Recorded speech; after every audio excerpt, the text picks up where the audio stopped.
freedom fighters, freedom lovers, foreign invaders who just want stuff for free. Greetings and hello.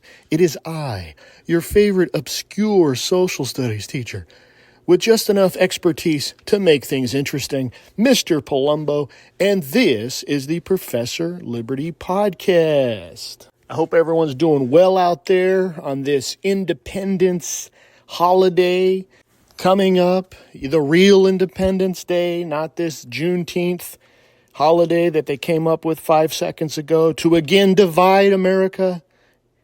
You know, the Marxists, they love to divide America into classes, into races, and so then they can have their revolution. Yes, folks, I am fired up today. Buckle up. It's going to be quite the show. If you'd like to email the show, the email is professorliberty1776@gmail.com. That's professorliberty1776@gmail.com. You can send me your thoughts, your prayers, your condolences, your criticisms, your conversations, your calculations, your capitulations, whatever you want. It's a free country. Or is it? Just send it to professorliberty1776@gmail.com. And I do check those emails, boys and girls, ladies and gentlemen. I do check the emails. And a matter of fact, I checked it just before the show. You can also follow us on Facebook. You can follow us on Twitter, also known as X, which is whatever.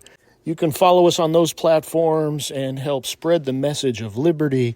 And again, sometimes your comments and your ideas foster ideas for shows. So I appreciate everyone who participates. All right. Well, Thursday of this week is the 4th of July, Independence Day for us Americans. And today I thought we would talk about the history of this holiday and maybe look into the current state of things and ask the question, independence from what? And that is also the name of today's episode. So what was the American War for Independence? When it comes to teaching history on any subject, or let's just say discussing anything historical, the challenge for any historian, or teacher for that matter, is the question where to begin. There's also the question that I tell my students all the time, what do we include and what do we leave out? What do we discuss? What is the most important? What is least important? You have to answer these questions because whatever you do, it's going to shape a narrative. And if you guys haven't noticed, we all live in a narrative today. We all have a narrative. Even in our country, even in the United States, people have narratives and they believe that they are oppressed. That is a Marxist narrative that I kind of alluded to a little earlier. Your narrative is going to shape your reality. We have Americans today living in the same country, living in alternative realities, if you ever watch TV or plug into social media. Well, where do we begin when discussing America's war for independence? Well, we could go all the way back to King John I of England signing the Magna Carta, the first charter limiting the authority of the king. Or another way you could put it is the Magna Carta was the first charter to guarantee rights. Now, it was the rights of the aristocracy, right? It wasn't the rights of the common man, but it's going to evolve from that. Another key aspect of the Magna Carta is it's going to establish the second branch of government, the legislature. But I think probably that's going way too far back for the purposes of this show. So we're going to start with the French-Indian War, also known as the 7 Years' War. The French-Indian War took place on American soil. Well, it wasn't American soil then. It was called North America. And it was a great conflict between the two great colonial powers, the French and Great Britain. The war was fought over territorial claims, namely that of the Ohio River Valley.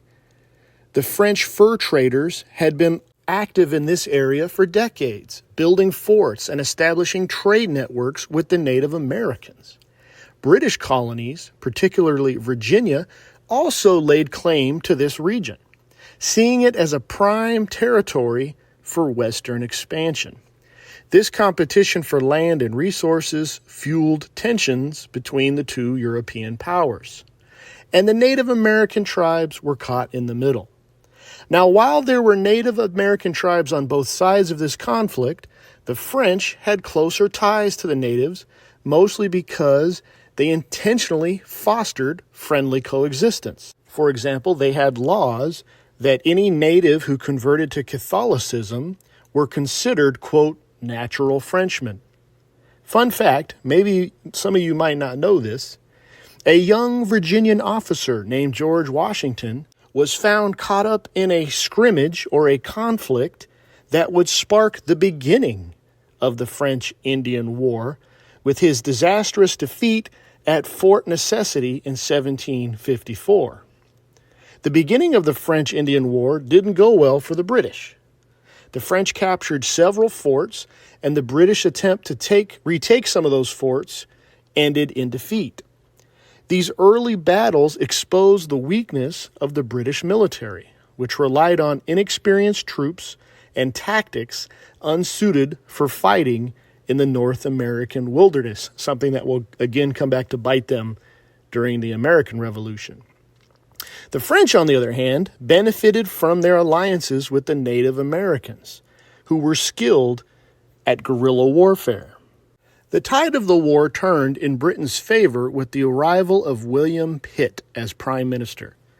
Pitt implemented a series of reforms, including professionalizing the British Army and forging stronger alliances with the Native Americans.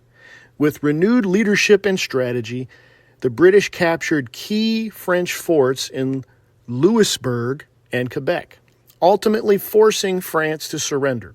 The Treaty of Paris in 1763 formally ended the war and granted Great Britain massive territorial gains in North America. The French ceded all claims east of the Mississippi River to Britain, effectively ending its dream of a North American empire. The war left Britain in a precarious financial state, however. The enormous cost of fighting a global war had plunged the British Empire into deep debt. And to recoup these losses, Parliament passed a series of taxes specifically targeting the American colonies. These taxes, including the Stamp Act and the Townshend Act, were met with outrage by the colonists. They argued that since they had no representation in Parliament, they shouldn't be taxed without their consent.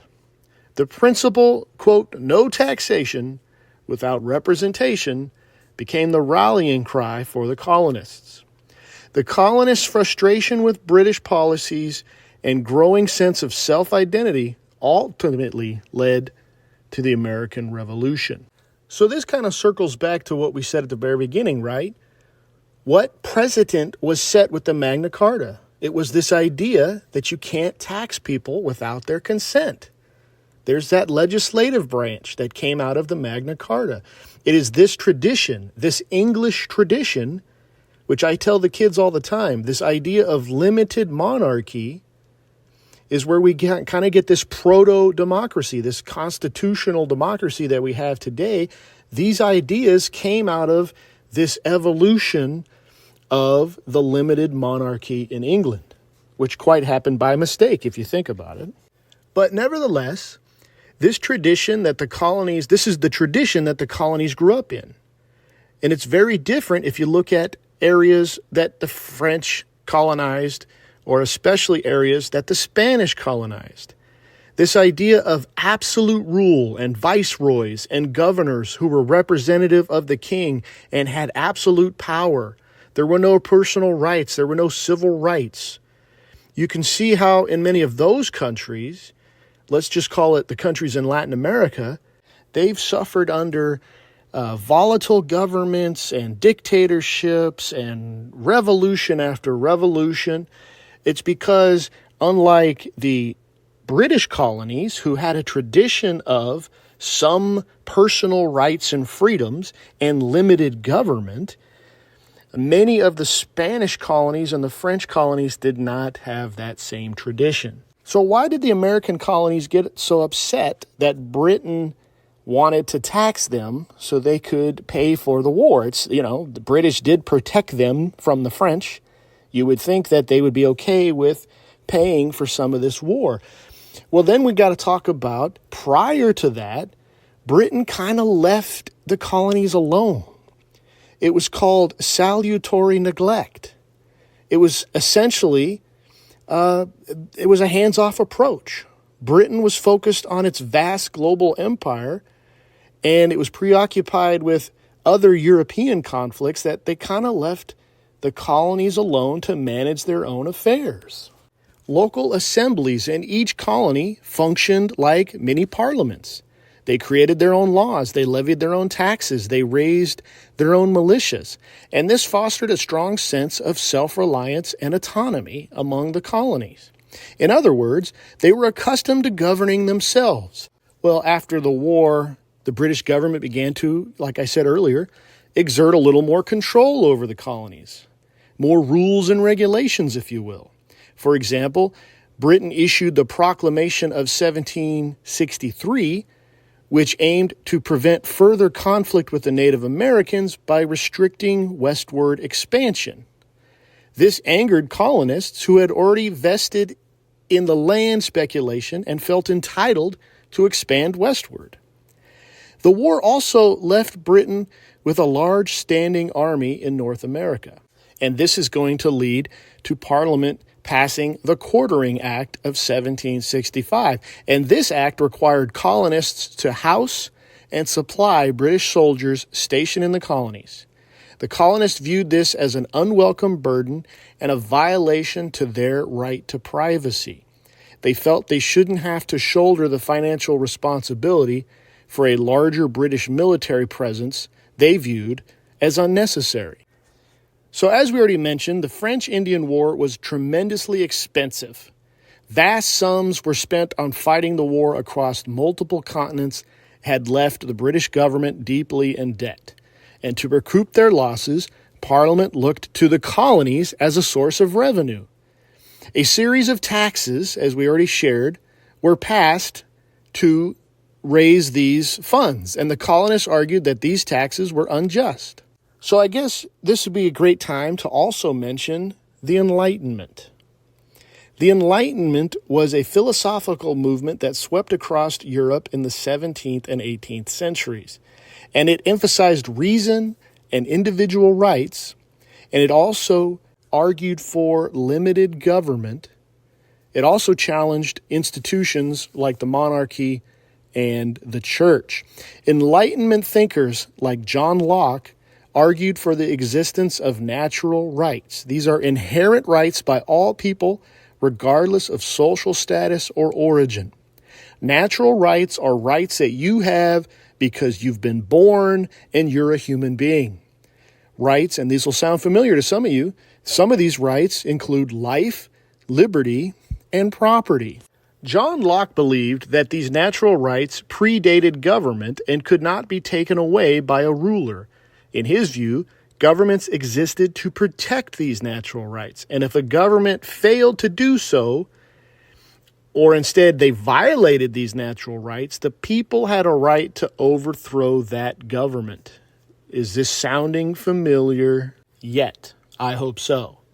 Colonists readily adopted this concept to justify their resistance to British rule. So if we were building a stool, I guess the three legs to our stool for today anyway would be what caused the American Revolution.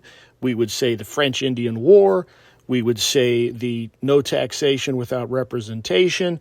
And the third leg of the stool would be the Enlightenment principles and ideas. And this happens a lot in history, boys and girls, ladies and gentlemen. This, where these movements reach their climax, right? These ideas ferment and grow and manifest, and eventually they spill over into some kind of a event. I guess we could even talk about Marxism and communism, right? with the revolution in Russia in 1917. I guess we could argue whether it was organic or not. I don't think it was. But these ideas produced by Marx and Engels, this philosophical movement eventually had an eruption or a moment when people said, hey, let's put these ideas into action. And that's what's going on here with the American Revolution, which I often say in class is an Enlightenment revolution. America is a child of the Enlightenment. If you look at all the documents, the Declaration of Independence is a Lockean document. The Constitution is a Montesquieuian document. So America in the United States is a child of the Enlightenment. Now, historians and scholars often compare and contrast the American Revolution with the French Revolution, which, if we're honest, is also an Enlightenment-influenced revolution. But why were the outcomes so different? Well, that's probably going to have to be for a different episode. I would say that while the American thinkers leaned on Montesquieu and Locke, I would say that the French Revolution mostly leaned on the ideas of Jean-Jacques Rousseau, whose ideas were very opposite to the other individuals I mentioned. So why is July 4th America's Independence Day? I wonder how many people on the street, I wonder how many young Americans would be able to answer that question. Well, on July 2nd, today, the recording of this podcast, 1776, the Continental Congress finally took a decisive step. In a vote that wasn't unanimous, but reflected a strong sentiment in the colonies, they passed the Lee Resolution declaring independence from Britain. Pennsylvania and South Carolina voted against declaring independence. New York abstained, and Delaware was split. Then on July 4th, 1776, after much debate, they officially adopted the Declaration of Independence. This document served as a formal justification for their rebellion, a clear statement to King George III outlining why the colonies deserve to be free and self-governing. And the Declaration would be the rallying cry of the colonies and of the colonists for the remainder of the war. George Washington is said to have read the Declaration out loud to his troops as kind of this speech or this mission statement or this grand purpose as to why they are sacrificing so much. Well, fast forward 250 years. My, how the country has changed. The United States of America spans from coast to coast. The ideas of a constitutional republic outlined in the Constitution have been copied by numerous nations around the world. America has been a beacon of hope, freedom, independence for its entire existence. People from all over the world have sacrificed and braved immense hardships to come to this country. This is a land of immigrants, and it's been a front runner in nearly all categories: science, education, economic prosperity. The United States, though far from perfect, has fought in wars to liberate millions of foreign peoples. The United States has spent billions of dollars on economic reconstruction or restoration of other countries. How many nations do you know that spent their own money to rebuild economies of a foreign nation? I can go on and on about how different the United States is from most of the rest of the world. But today I want to ask, in 2024, what is the United States celebrating on July 4th? And if your answer is we are celebrating our independence, I would respond with this question. Independence from what exactly? Are we still a free country? What kind of independence do we as Americans have today? What separates us from the so-called autocracies of countries like Russia or China? Let me run some data points by you guys real quick. According to usafacts.org, As of 2023, the U.S. federal government employs 2.95 million people. Let's just say 3 million people. That is about 12% of all total employment in the United States. Quoting from usafacts.org, quote, looking back at the 20th century, between January 1939 and January 1944, the federal workplace more than tripled in size, reaching 3.1 million in 1944 and then declining before increasing again in the 50s. It has continued to grow throughout the 20th century, peaking in 1990 at 3.4 million. By 1999, that was contracted to 2.8 million, unquote. What's your point, Mr. Palumbo? My point is, how does a charter for limited government produce the largest government in the world? Now, I tried to do some research on this, and you know how statisticians can bend the data any way they want. We are either the largest government in the world or we're number 2 behind communist China. According to Statista.com, since World War II, Congress has typically enacted 4 to 6 million words of new laws each 2-year Congress. However, those words have been enacted in fewer but larger bills. The basic average is about 300 to 400 bills in a 2-year session. What's wrong with that, Mr. Palumbo? Isn't that what Congress is supposed to do, Mr. Palumbo? I mean, you've taught us that the legislative branch is supposed to legislate. Duh. For every new law that is passed, okay, every law that is passed to some degree or another restricts, hampers, or decreases personal liberty. Pick a law. You can't walk across the street unless you're in a crosswalk. You must wear a seatbelt. You can't drink raw milk.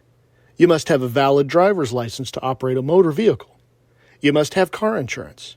We can go on about how laws restrict personal freedom. Yeah, but those are all good things, Mr. Palumbo. You want people to drive without a license? You don't want people to wear seatbelts? Do you not want them to live if they get in a crash, Mr. Palumbo? Do you not care? My personal belief doesn't apply here. The clear relationship is that for every law, there is a restriction on personal freedom. Now, we might, or a majority of us might, agree with this trade-off. But it doesn't erase the fact that restrictions occur when laws are passed. It is said that the average American unknowingly breaks 3 felonies a day. This is why, if you're arrested or charged with a crime, it's never just one count of something.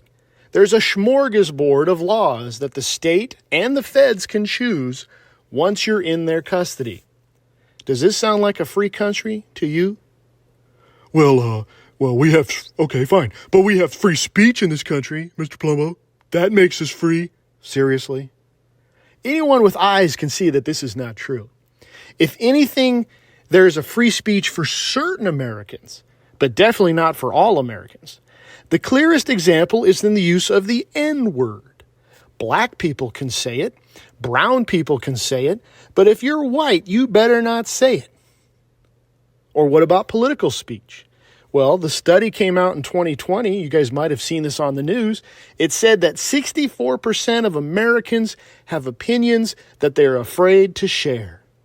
Ah, man, that sounds like a free country to me. What's interesting is that same poll showed that if you considered yourself a staunch liberal, a strong liberal, you were very comfortable in sharing your views. How nice for them. Ironically enough, only 23% of strong conservatives felt the same way. Now, why is that? Why do strong liberals feel completely comfortable sharing their views, but strong conservatives do not? Could it be that the entire societal apparatus, from school to entertainment to media, all espouse a center-left political ideology? I would say absolutely. So as long as you're in the correct group, as you're allowed to say whatever you want, you're allowed to do whatever you want. For example, if you're a Democrat, you can question the legitimacy of an election all you want. You don't need any facts. You can just make accusations. You can call your opponent a terrorist. But if you're Republican and you say something like that, you're an insurrectionist. You're a white supremacist. You're a domestic terrorist. So what are we celebrating on July 4th? What kind of independence are we talking about? Okay, well, fine. What about the economic system? You always talk about how great capitalism is. Aren't we a capitalist society, Mr. Palumbo? Don't we have a free market system? Do we have a free market system? As I mentioned way back in a previous episode 45, Taxes and Freedom, please go check out that episode after listening to this. There is a converse relationship with taxes and freedom. According to OECD.org, in the United States, the average single worker faces a net average tax rate of 24.2%. In other words, the United States, your take-home pay, right? If you have $1, you get to keep 75%, and the government takes a quarter, takes 25 cents. Just for comparison, the tax burden in colonial America was only 1 or 2%. It's amazing how a slight increase in this burden sparked a revolution. And yet we're okay with the heavy tax burden we have today. Anyways, let's go back to the free market system topic. Theoretically, under a free market system, an individual should be able to start a business with very little interference from the government, right? Well, let's take a look at some of the steps an individual has to take to start a business. In no particular order, and some of these might not apply, but most of them do. You're going to have a business registration fee. You're going to have a business license fee. You're going to have a zoning permit fee. You're going to have a public health permit fee. You're going to have an industry-specific permits and fees. You're going to need an employer identification number application fee. You're going to have sales tax permit fees. You're going to have environmental permits. You're going to have occupational license. You're going to have annual renewal fees, custom and import and export fees, patent, trademarks, and copyright registration fees. And that's just a small list of the requirements you will need in this free economy to start your own business. Here's a fun fact that probably will not surprise most of you. According to usanews.com, with 395,608 regulatory restrictions, California is the most heavily regulated state in the nation. According to a report, on average, states have about 135 regulatory restrictions. California's is double the national average. Okay, so stick with me, boys and girls, ladies and gentlemen. Just like we mentioned, laws restrict freedom, taxes restrict freedom. Well, regulations are just taxes and rules on business. So that also stifles business freedom, economic freedom. So you can be in business as long as you pay this fee, pay this tax, use this special container, avoid these chemicals, fill out this form, sign this document, pay your employees this amount, keeping track of the sales taxes, do whatever's left from all that hard work, then you can keep and you can invest that little bit into your business. This sure doesn't sound like a free country to me. And we're not even covering, ladies and gentlemen, the police state apparatus that we live in this post-9/11 America. We haven't talked about personal privacy violations, personal autonomy violations, unlawful searches and seizures, warrantless wiretaps. The list goes on. So today I ask you, my fellow Americans, we're celebrating our Independence Day. Independence from what? Are we still free? What exactly are we independent of or independent from? And ironically, the American government we have today is 10 times as tyrannical as the British government was 250 years ago. Let me just end with this. Whatever you want to make out of the information I provided to you today, I think we can rest a few old adages, or at least one old adage I remember hearing a lot when I was a child. You guys, somewhere, someone said, do whatever you want. It's a free country. Sadly, I don't think this saying applies any longer. Here at Professor Liberty, we seek to educate, inspire, and restore. If you like this podcast, please give me a 5-star rating on Apple Podcasts. You can also go to teacherspayteachers.com and look at the lessons and activities I have for your classroom and your homeschooling needs. Until next time, go throughout the land and proclaim liberty.